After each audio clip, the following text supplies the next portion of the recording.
এটা করিমগঞ্জ বাজার প্রবেশ রাস্তা।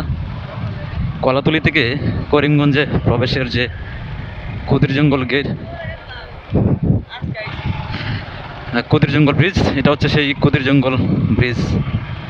আমরা এখন কুদির জঙ্গল ব্রিজের উপরে। এটা হচ্ছে নরসুন্দা নদী, একটা গাং বলা যায় এটাকে, ছোট্ট একটি নদী।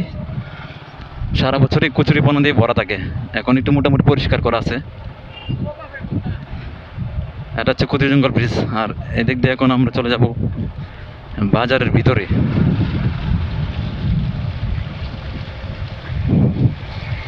আজকে সকাল থেকে বৃষ্টি হয়েছে, যার কারণে রাস্তায় পানি জমা হয়ে আছে।